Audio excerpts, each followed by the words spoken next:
Hello, जय हिंद दोस्तों। स्वागत है आपका हमारे चैनल एचपीजी के 53 के इस वीडियो में। तो हमने आगामी हिमाचल प्रदेश की परीक्षाओं के लिए एक हिमाचल प्रदेश सुपर 20 सीरीज़ चलाई हुई है, जिसमें कि हम 20 क्वेश्चन डिस्कस करते हैं।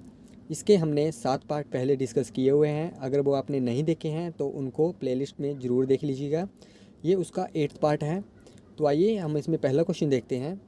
तो ये जो क्वेश्चन है, इसका आंसर आपको कमेंट बॉक्स में टाइप करके बताना है कि हाल ही में सरकार द्वारा हर साल 23 जनवरी पराक्रम दिवस के रूप में मनाए जाने की घोषणा की है। यह दिवस किस महान नेता के जन्मदिन पर मनाया जाएगा? तो आपको इसका आंसर जो है वो कमेंट बॉक्स में टाइप करके बताना है। तो हमारा पहला प्रश्न है कि प्रसिद्ध पेंटिंग कांगड़ा ब्राइड किस नाम से संबंधित है? आपके ऑप्शन हैं Sardar Shobha Singh, Nicholas Roerich, Nora Richards या विजय शर्मा। तो इसका जो करेक्ट आंसर है वो है सरदार शोभा सिंह। ठीक है। तो सरदार शोभा सिंह आर्ट गैलरी जो है उसको हम अंद्रेटा आर्ट गैलरी भी कहते हैं। और ये आर्ट गैलरी जो है वो कांगड़ा के अंद्रेटा में स्थित है। ठीक है। और यहाँ शोभा सिंह की अनेक कृतियाँ जो हैं वो रखी हुई हैं। और इसमें जो हैं वो है ख़याम सोनी महिवाल की जो प्रसिद्ध उनकी कृतियाँ हैं। इसे नोरा रिचर्ड जो कि शोभा सिंह की पत्नी थी, उन्होंने स्थापित किया था। वर्ष 2012 में इस आर्ट गैलरी को एक संग्रहालय में बदल दिया गया था। जो प्रसिद्ध कांगड़ा पेंटिंग्स कांगड़ा ब्राइड के नाम से संबंधित है वो हैं सरदार शोभा सिंह। हमारा नेक्स्ट क्वेश्चन है कि दर्शोन नृत्य हिमाचल प्रदेश के किस जिले का प्रसिद्ध नृत्य है? तो देखिए, जो किन्नौर की रोप्पा वैली है, रोप्पा वैली जो है वो इस नृत्य के लिए फेमस है। और इस नृत्य में सांप के कुंडल जैसा नृत्य किया जाता है। तो इसका जो ऑप्शन करेक्ट होएगा वो होगा ऑप्शन सी करेक्ट है। हमारा अगला प्रश्न है हिमाचल प्रदेश स्कूल शिक्षा बोर्ड की स्थापना कब हुई थी? तो हिमाचल प्रदेश स्कूल शिक्षा बोर्ड की स्थापना 3 जुलाई 1969 को शिमला में की गई थी। और 1983 1983 ईस्वी में इसको स्थानांतरित कर दिया गया था धर्मशाला में, और वर्तमान में ये धर्मशाला में ही कार्य कर रहा है। ठीक है। और यह बोर्ड जो है वो स्कूली शिक्षा का पाठ्यक्रम जो है वो निर्धारित करता है तथा मिडिल हाई सीनियर सेकेंडरी कक्षाओं की परीक्षा और उनका परिणाम जो है वो निकालता है। तो इसका जो करेक्ट आंसर है वो है ऑप्शन ए 1969। हमारा अगला प्रश्न है कि हमीरपुर के आरईसी को एनआईटी का दर्जा कब दिया गया था? तो आरईसी का मतलब है रीजनल इंजीनियरिंग कॉलेज।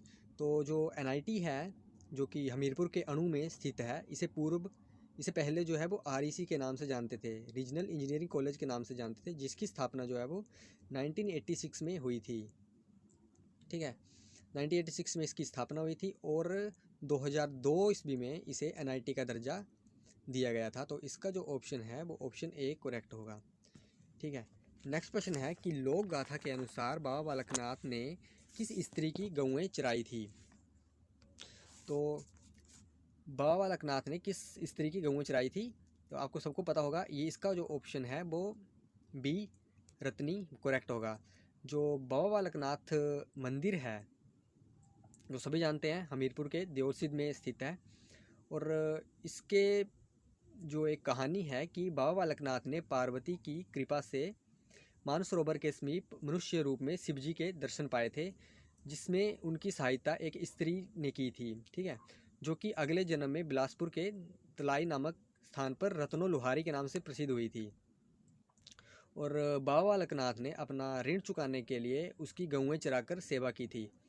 गुरु गोरखनाथ ने उन्हें अपना चेला भी बनाने की कोशिश करी थी, परंतु जो बाबा बालकनाथ थे वो एक गुफा में अंतर्ध्यान हो गए और उनका वहाँ पे आज एक मंदिर भी है। तो वो मंदिर कहाँ है? देवसिद्ध में मंदिर है उनका। ठीक है। तो हमारा नेक्स्ट प्रश्न है कि एक परीक्षा में राम ने 294 अंक प्राप्त किए हैं, जो पूर्णांक अंक का 49% है। तो उसी परीक्षा में उसकी बहन द्वारा 372 अंकों का प्रतिशत अंक क्या है? ठीक है। तो हमें इससे पहले टोटल मार्क्स निकालने पड़ेंगे। तो कुल अंकों का 49% 294 है, मतलब कि 49% की वैल्यू 294 है, तो 100% की वैल्यू कितनी होगी? तो 100% की वैल्यू हमने यहाँ निकाल ली, वो होगी 600। ठीक है। तो अब उसकी बहन ने 372 अंक प्राप्त किए हुए हैं और 372 अंक 600 का कितना परसेंट है? ठीक है। तो वो है 62%। 62% आंसर देखिए 62% ऑप्शन बी इसका करेक्ट आंसर हो गया। नेक्स्ट क्वेश्चन है कि यदि दो संख्याओं का गुणनफल इतना दिया हुआ है 324 दिया हुआ है और उनका जो HCF है वो 3 है तो उनका LCM निकालना है। ठीक है, इसका जो एक फॉर्मूला होता है कि दोनों संख्याओं का गुणनफल equal to LCM into HCF। ठीक है, ये होता है HCF इंटू LCM। तो इसमें हमें निकालना है LCM। तो LCM को एक साइड रख लिया, इस साइड दोनों संख्याओं का गुणनफल आ गया 324 और नीचे चला जाएगा हमारा ये HCF 3। ठीक है, तो ये कट गया 1 और 0 और 8, तो इसका जो करेक्ट आंसर हो गया वो 108 हो गया। ठीक है, नेक्स्ट प्रश्न है कि माँ का संतान के साथ वैसा ही संबंध है जैसा कि पेड़ का किससे है। तो देखिए इसमें रिलेशन बनाना होता है कि संतान जो है वो माँ से उत्पन्न होती है, तो यहाँ पे फल जो है वो पेड़ से ही उत्पन्न होते हैं। ठीक है, ये रीजनिंग का प्रश्न था ये। नेक्स्ट प्रश्न है कि रिलेट करना है इसमें कि पेट भोजन से किस प्रकार संबंधित है। ठीक है, तो और फिर इंजन यहाँ ऑप्शन में से किसके साथ संबंधित है। ठीक है, तो देखिए पेट को पालने के लिए भोजन की आवश्यकता होती है, उसी के लिए इंजन में डालने के लिए ईंधन की आवश्यकता होती है। तो इसका जो करेक्ट आंसर है वो है ऑप्शन। हमारा नेक्स्ट प्रश्न है कि भारत ने किस देश के साथ पंचशील संधि पर हस्ताक्षर किए हैं। तो भारत ने चीन के साथ पंचशील संधि पर हस्ताक्षर किए हैं। यह जो है वो 29 अप्रैल 1954 को यह हस्ताक्षरित किए गए थे, 1954 को। ठीक है, यह चीन और भारत के तिब्बत क्षेत्र के बीच व्यापार और मेलजोल को बढ़ाने पर एक समझौता है। ठीक है, इसका जो ऑप्शन बी इसका करेक्ट होगा। तो नेक्स्ट प्रश्न है कि स्वराज पार्टी की स्थापना किसने की थी। तो जो कांग्रेस का 1922 का गया अधिवेशन था उसमें मोतीलाल नेहरू और CR दास ने कांग्रेस से त्यागपत्र दे दिया था और जनवरी 1923 को इलाहाबाद में कांग्रेस खिलाफत स्वराज पार्टी की स्थापना की थी और इसके जो अध्यक्ष थे वो CR दास एवं महासचिव थे मोतीलाल नेहरू। तो इसका जो करेक्ट आंसर होगा वो होगा मोतीलाल नेहरू और CR दास, ऑप्शन डी इसका करेक्ट होगा। नेक्स्ट प्रश्न है कि 2016 का विमुद्रीकरण किस RBI गवर्नर के कार्यकाल में हुआ था।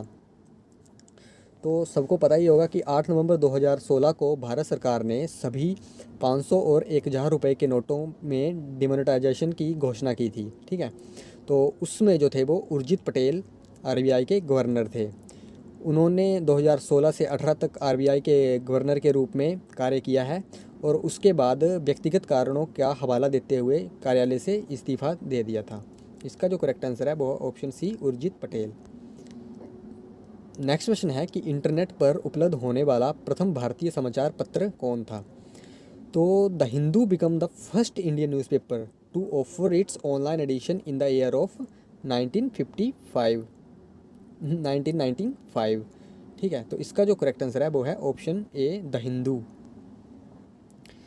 नेक्स्ट प्रश्न है कि शरीर के किस हिस्से में सबसे ज़्यादा स्वेट ग्लैंड पसीने की ग्रंथियाँ मौजूद होती हैं।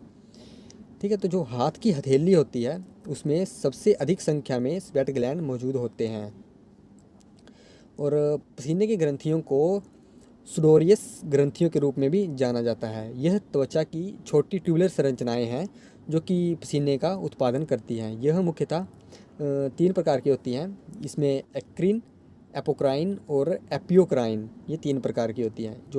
तो इसका करेक्ट आंसर है हाथ की हथेली। नेक्स्ट प्रश्न है कि उस भौतिक विज्ञानी का नाम बताएं जिसे न्यूट्रॉन की खोज का श्रेय दिया जाता है।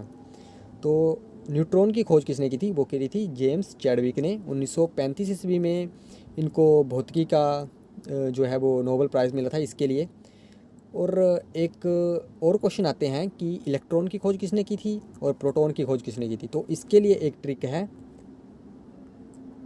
ईंट पर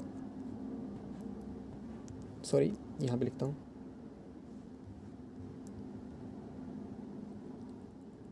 ईंट पर नाच। ठीक है, ये एक ट्रिक टाइप है। ई से बनता है हमारा इलेक्ट्रॉन, तो इलेक्ट्रॉन की खोज किसने की थी, ये ट से बनता है थॉमसन। ठीक है, टी थॉमसन।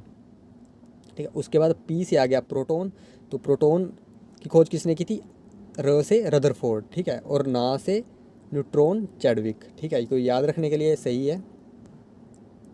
ठीक है, तो इसका जो करेक्ट आंसर है वो है जेम्स चैडविक। नेक्स्ट क्वेश्चन है कि निम्नलिखित में से कौन अर्धचालक नहीं है, मतलब कि सेमीकंडक्टर नहीं है। तो जो हमारा क्रिप्टॉन है वो सेमीकंडक्टर नहीं है। ठीक है, यह जो एक रासायनिक तत्व है जिसका जो एक प्रतीक है वो Kr है और इसका एटॉमिक नंबर है 36 है। ठीक है, यह एक नोबल गैस है और वायुमंडल में बहुत ही कम मात्रा में पाई जाती है। नेक्स्ट क्वेश्चन है कि मंगल ग्रह के लिए भारत का पहला मिशन किस वर्ष में शुरू किया गया था। तो जो एक MOM करके एक नाम है, MOM मार्स ऑर्बिटर मिशन, ठीक है, उसको मंगलयान भी कहा जाता है। इसे 5 नवंबर 2013 को भारतीय अंतरिक्ष अनुसंधान संगठन इसरो से लॉन्च किया गया था। भारत मंगल की कक्षा में पहुंचने वाला पहला एशियाई राष्ट्र है। इसने 24 सितंबर 2014 को मंगल की कक्षा में प्रवेश कर लिया था और इसका जो करेक्ट आंसर है वो है 2013। नेक्स्ट क्वेश्चन है कि अलंकार में किस उपसर्ग का प्रयोग किया जाता है। तो देखिए, पहले उपसर्ग का पता होना चाहिए। उपसर्ग जो है वो दो शब्दों से मिलकर बना होता है। उपसर्ग में उप और सर्ग, जो कि उप का अर्थ है समीप और सर्ग का अर्थ है सृष्टि करना। तो उपसर्ग जो है वो शब्द से पहले आते हैं। ठीक है, शब्द से पहले आते हैं। और अलंकार जो एक वर्ड दिया हुआ है यहाँ पे, अलंकार का है अलम। अलम यहाँ पे ना एक ये भी है, अलम प्लस कार। ठीक है, अलम प्लस कार, तो इसका जो उपसर्ग है वो है अलम। और अलंकार का अर्थ जो है वो होता है आभूषण या शोभा। नेक्स्ट क्वेश्चन है कि निम्नलिखित में से कौन सा शब्द शुद्ध है। इसमें शुद्ध शब्द जो है वो ढूंढना है। इसमें जो शुद्ध शब्द है वो है अंगना। और देखिए, चांद में क्या होता है, चांद ऐसे लिखा जाता है। ठीक है, और आँख भी ऐसे ही, और यह है अंक। ठीक है, इसके ऊपर बिंदा लगना था। ठीक है, तो ये अभी हमने 20 क्वेश्चन देखे। और इस वीडियो को ज़्यादा से ज़्यादा शेयर कर दीजिएगा, लाइक भी कर दीजिएगा और कमेंट में लिख के ज़रूर बताइएगा कि आपको ये वीडियो कैसी लगी।